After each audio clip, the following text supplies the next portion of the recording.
Yeah, I mean, for the first time, probably since I was maybe 12 or 13, that I had that much downtime without playing basketball or not knowing when we were going to get back on the floor. So, it gave me an opportunity to be home, make up a lot of time that I've lost over the years because I've been playing in this league and striving to be, one of the greatest, if not the greatest, to ever play this game. So, sacrificing my family at times, was the most challenging and hardest part about it all. So, for the last 4 months or however long we've been off since March, gave me an opportunity just to be with my kids, be with my wife, spend time with my family, and just kind of rejoice in that moment. So, leaving Thursday, leaving my family, leaving my kids, leaving my wife was very challenging. Kind of emotional at the same time.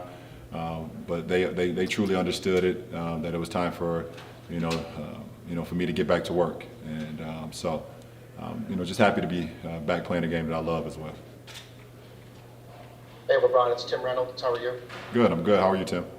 Good, thanks, man. I'm curious it's been so many things happen in the world between the virus and the unrest and the protests and all these things that have gone on. I'm curious, at any point in that, did you say, we don't need to do this, we don't need to come back, we don't need to play, I don't need to play, it would be an enormous statement if I didn't play? I'm just wondering if you ever thought about going down that road. No, never crossed my mind that we did not need to play this beautiful game of basketball that brings so many people together, that brings happiness, that brings joy to the households, to so many families, from kids that's just born, where they're born and their parents put on their favorite team's clothing, to all the way to where you're 60, 70, 80 years old and you're just thinking about the game from a sport. And this is all about sport. And I'm happy to be a part of one of the biggest sports in the world, and that's the game of basketball.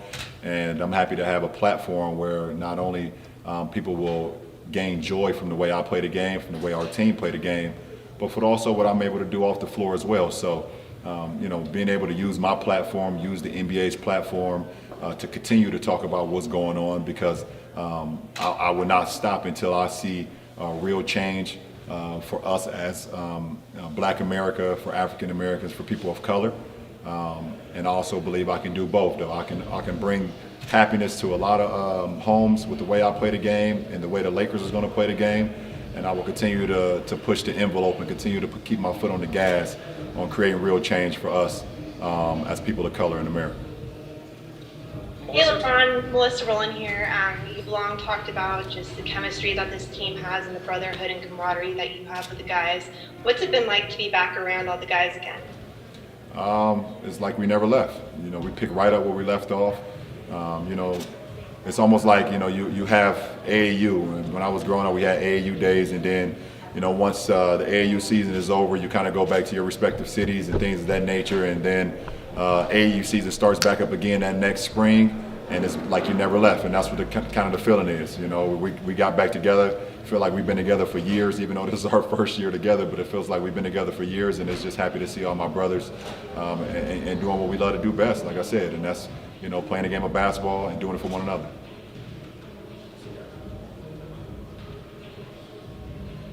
Hey LeBron, it's Bill Warren. I'm wondering just if anything about the bubble environment has surprised you once you got to Orlando. Was there anything about the setup or the process or the facilities that didn't anticipate or you didn't know was going to be there, or just has caught you by surprise? No, I'm just taking it all in. For me, I'm all about the process. And I'm here for one goal and one goal only, and that's to win a championship. That's to get better every single day. That's my mindset. My mindset is to do that on the floor. My mindset off the floor is to continue to give education, continue to give guidance to my community, to communities around the world, in the inner city, about how important our voices is, how important we are, and creating change. That is my main focus. I'm here to do nothing else beside that. Let's play the game at a high level, bring a championship back to LA, hopefully, and also continue to push the envelope on creating change for my people.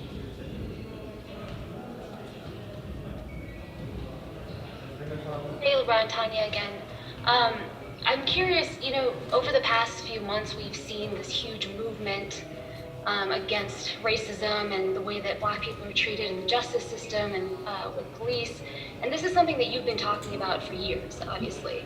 I'm wondering if, as you look at what's happening now, if there's any optimism you feel that this is a time when real change can happen?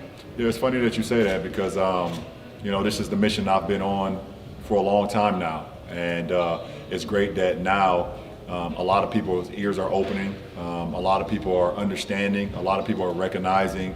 A lot of people still don't get it, and a lot of people are still afraid to talk about it. But the racism that goes on in America, especially for my people of color, is still here. And but we have some ears.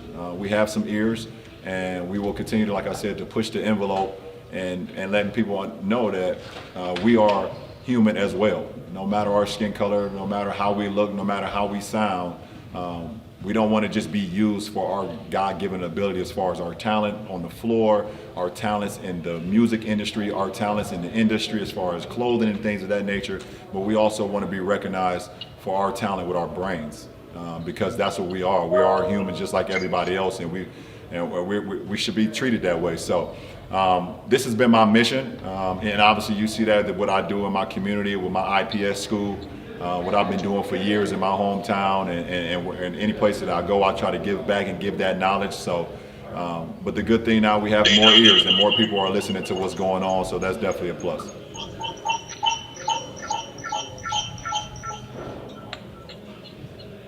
Mike? All right, Mike is disappeared. Is that it, or? We got Dave for you. Dave? Hey, LeBron. I think it was summer of 2017 where you spent a lot of time with Ronnie and his AU team and traveling, and you said it kind of sparked something inside you. Do you see any parallels to now that you guys are kind of living the AU experience yourself as teammates down there? Yeah, it does feel like an AAU feeling. Everyone, in the same bubble. Everyone's in the same venue. It has that AAU feeling. It takes me back to when I played, or like you said, the correlation when I spent a lot of time with Bronny and his team. So it definitely has that feeling. But that's a great feeling. It's all about the joy of the game. It's about the love of the game. And I know I have a lot of love and a lot of joy to give to this game. So it should be very exciting. Hey, LeBron, can you hear me? I can hear you. Oh, sorry about that. Hey, Mike Trudell here. Hey, LeBron, I wanted to know what you were planning to do with the jersey, the name on the back, and just how the thought that you put into that. I actually didn't go with a name on the back of my jersey, and it was, it's no disrespect to the list that was handed out to all the players. I commend anyone that decides to put something on the back of their jersey.